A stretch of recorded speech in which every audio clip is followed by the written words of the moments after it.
Welcome back, friends, fans. Today we're doing a deep dive into, well, some of the funniest, most chaotic, and honestly unforgettable moments from Friends. Yeah, moments that basically prove why this show is still loved around the world today. Exactly. I mean, think about it. In real life, if a close friend suddenly announces an unexpected pregnancy, or someone accidentally hires a sex worker for a party, or, your sister gets severely stung by a jellyfish on a remote beach. Right, you are dealing with a massive high-stress emergency. It's trauma. Oh, totally.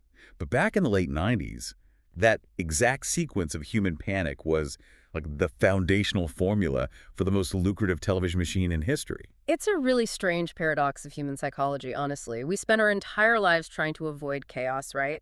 But the second we see someone else trapped in a situation where they have absolutely zero control, our brains just interpret that panic as top-tier entertainment. It really does. And for you listening today, our mission is to dissect the underlying mechanics of that phenomenon. We're looking at a curated stack of some of the most structurally brilliant moments from the show. Because while you've likely laughed at these scenes a million times and probably have the dialogue memorized, today we're breaking down exactly why this specific brand of relationship drama and ridiculous misunderstandings works so well. We want to show you why it proves the show is still a global favorite. Okay, let's unpack this. So, to truly analyze this, we have to stop looking at sitcoms as just, a collection of jokes. Right, because jokes age out. Exactly. The enduring engine of a great sitcom doesn't rely on jokes, it relies on escalating panic. What we are tracking today is how the writers take a mundane, everyday situation and masterfully turn it into pure absurdity. Let's start with segment one. Looking at moments when celebrations just completely detonate. Yeah. Because the funniest moments happen when characters lose complete control, and the madness begins at Monica's birthday party. Oh, the birthday party, the perfect case study for the comedy of panic. It really is. I mean, everything seems totally normal until Rachel suddenly announces that she's having a baby. And within seconds, the entire apartment turns into complete chaos. The timeline just accelerates from 0 to 100. The polite party evaporates instantly. Yes. But here's what I want to dig into. While everyone is rushing to get Rachel to the hospital, you have these contrasting priorities. Joey is entirely focused on snacks, and Rachel, the one who actually needs the hospital, is obsessively trying to look perfect before leaving. It's classic Friends comedy, right? It's panic mixed with pure absurdity. But it's like pausing to fix your hair while your house is actively burning down. Let me push back on this a bit, though. Why is it that mixing extreme panic with incredibly petty priorities, like Joey's snacks, is the ultimate recipe for this classic comedy? Isn't that just lazy writing? Well, no, what's fascinating here is how the writers juxtapose the gravity of real-world adult problems, like a baby or an emergency, with the characters' completely absurd childlike reactions. Also, it's about regression. Yes. The humor lives in their inability to act like functional adults during a crisis. When the crisis hits, they regress to their most basic survival mechanisms. Joey secures food.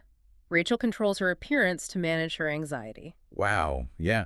The comedy is born from that friction, and we see that exact same friction with the bachelor party disaster. Oh, that is a perfect example. Right. What was supposed to be a simple celebration turns into complete confusion when the guys realize that the stripper isn't a stripper at all.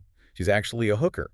A massive status shift for them. They thought they were sophisticated guys having an edgy night, and suddenly they were in a very real, very illegal situation. And watching Chandler, Joey, and Rose panic while trying to figure out what to do creates absolute comedy gold. They are completely paralyzed. Because they aren't equipped for the unvarnished real world, it's like watching kids who accidentally broke a window terrified of getting caught. Totally. So if ruined parties show characters failing at spontaneous events, then what happens when they are physically trapped together?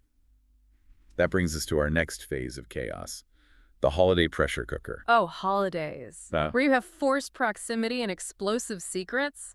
A pressure cooker that guarantees an explosion. Yes, and we get one of the show's funniest Thanksgiving disasters with the late Thanksgiving episode.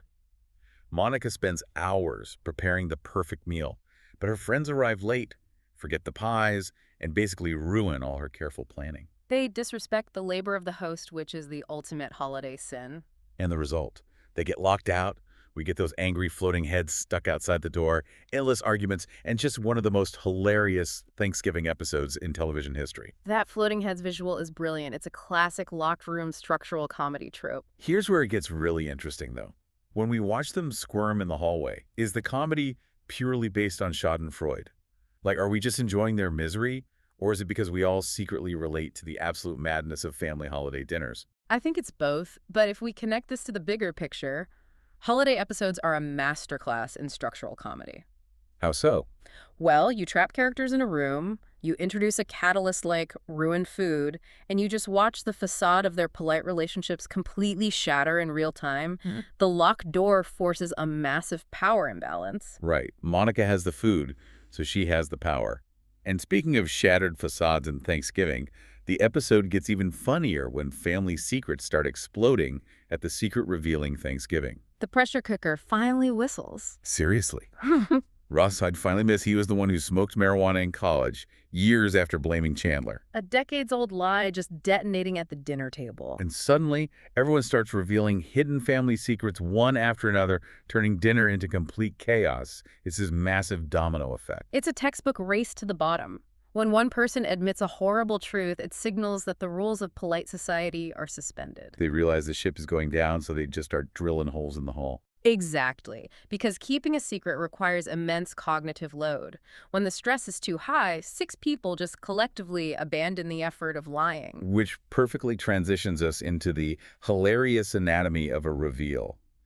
Because building on that shattered facade idea, the ultimate source of humor in this show is the absolute lengths these characters will go to hide a secret, and the sheer awkwardness of the inevitable reveal. The secret itself is honestly secondary to the mechanics of the discovery. Nothing compares to the moment Phoebe discovers Monica and Chandler's secret relationship, The window scene. the window scene.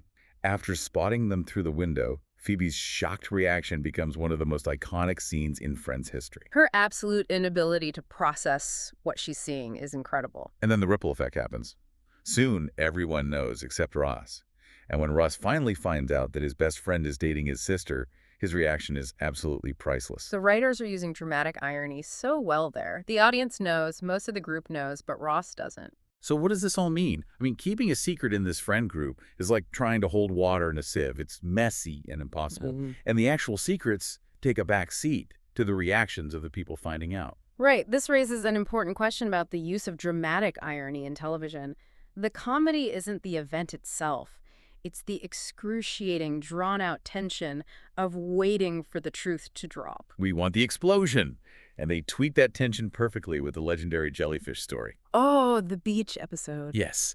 Stranded on the beach after Monica gets stung by a jellyfish, Joey remembers a bizarre solution he once saw on television.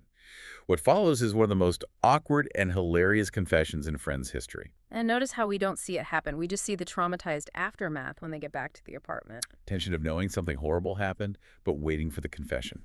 But wait, let me ask you, isn't this just cheap, gross-out humor?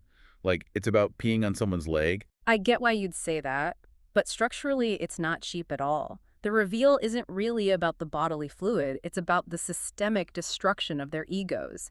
They are forced to present their absolute lowest moment to their peers. The absolute humiliation of having to say the words out loud. The rest of the group judges them with zero mercy. Exactly. It's a flawless execution of characters navigating deep psychological shame. That makes total sense. So from relationship drama and family secrets to unforgettable misunderstandings and ridiculous situations on a beach, these elements perfectly capture why Friends remains one of the greatest sitcoms ever made. Without a doubt, it's a masterclass in sitcom writing. And for you listening, understanding these comedic mechanics, the farce, the dramatic irony, the regression, it really makes rewatching the show even more rewarding. You see the intricate gears working to engineer the laugh. Definitely. And before we wrap up, I want to leave you with a final thought to ponder. We'll go for it. Consider the mechanics of these classic misunderstandings we just talked about. Like Phoebe looking through a physical window across an alleyway, or being stranded on a beach relying on Joey's fuzzy TV memory of a documentary. Yeah. Could these specific, chaotic reveals even happen the same way in today's hyper-connected, smartphone-obsessed world? Oh, wow. Wait, really think about that for a All second. right, like would Joey just pull out his phone, Google a jellyfish remedy, and immediately realize he was wrong? It makes you wonder if these episodes represent a golden age of situational comedy that we can never quite replicate today. That is such a fantastic point. Technology kind of ruins the setup for comedy, doesn't it? If Oh. you can just fact-check the world instantly, you don't get the panic or the You desperation, just get a very efficient, boring machine. which is nowhere near as fun. Well, which of these scenes is your favorite? Let us know in the comments, and don't forget to like, subscribe, and stay tuned for more Friends recaps.